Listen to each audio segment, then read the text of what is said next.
Nothing beats feeling your baby kick for the first time during pregnancy. After experiencing all the discomforts of pregnancy, such as nausea and morning sickness, the time comes when your baby begins to move around in your womb. Every mother anticipates feeling her baby's first wonderful kick, whether she is pregnant for the first or second time. Before we go any further, make sure you watch all the way to the end of this video so you don't miss anything. If this is the first time you've visited our channel, please click the subscribe button and hit the notification bell so you'd get updated when a new baby video comes out.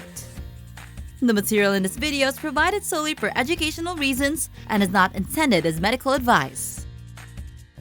Baby kicking is one of the first ways your baby communicates with you. Some kids move around in the womb all day, while others only move while they sleep. So what are you waiting for? Let's get this countdown started. Belly kicks are a sign that the baby is at ease. One of the best things about feeling your baby's kicks is that it's a sure sign that everything is alright and that your kid isn't in any pain. As a result, it is a way to determine whether or not your baby is in good health.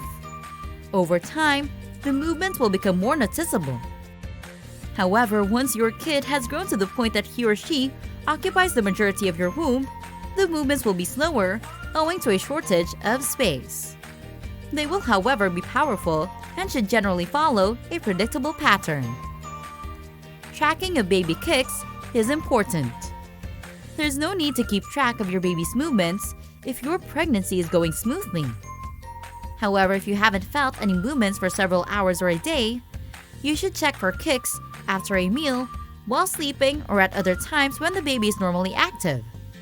Studies recommend that pregnant women keep a DMFC or daily fetal movement counter chart and check it at a set time each day, preferably at 8 a.m. You'll also need to keep track of how long it takes you to record a set amount of kicks in your journal. Even though there are variances throughout the day, you should be able to associate a pattern to tell when your kid is awake and when he sleeps or relaxes.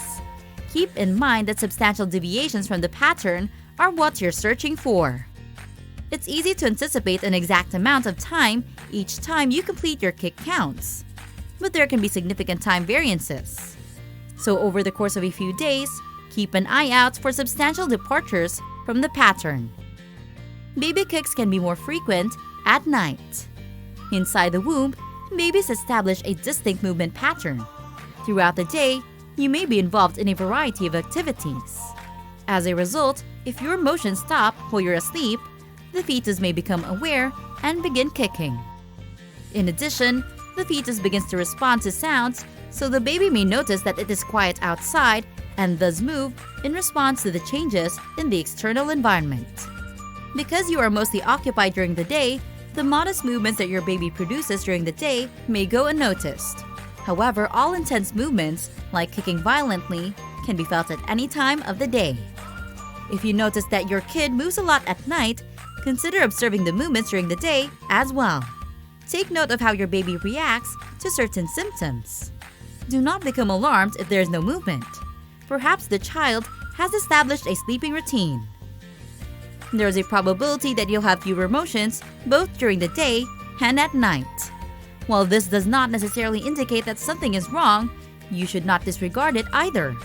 Keep an eye on the motions, and if they start to become strange, it could be a symptom of fetal discomfort or a shortage of oxygen.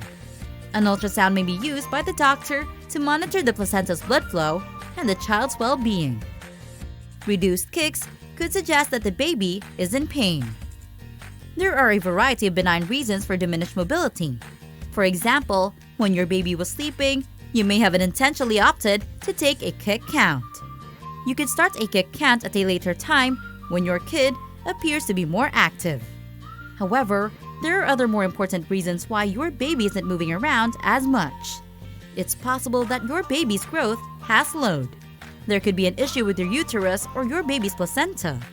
It's also possible that your baby's umbilical cord is wrapped around their neck, a condition called nuchal cord by doctors. A three-dimensional ultrasound is another option, which allows your doctor to get a good look at your baby's movements as well as their growth and development to ensure they're on track. You may be able to undertake more detailed monitoring at home in the future. New types of monitoring equipment, such as the fetal movement acceleration measurement recorder, are still being investigated by researchers. Baby kicks become more intense when you rest on the side. If you sleep on your side, you'll get extra kicks. This is because while lying on the left or right side, the baby's blood supply increases, allowing them to move more freely. During pregnancy, doctors recommend sleeping on your side, especially as the pregnancy progresses. When patients are lying down during a cesarean delivery, often known as a C-section, or when they are in labor with irregular heart rhythms, doctors continue to tilt them. According to a 2019 assessment of medical studies, sleeping on your back is risky, but whether you sleep on your right or left side doesn't seem to matter. There you have it! Those are the 6 amazing facts about belly kicking, which we want you to be aware of. We hope you learned something. Don't forget to follow us and hit the notification bell to always get updated on new releases. See you on the next one.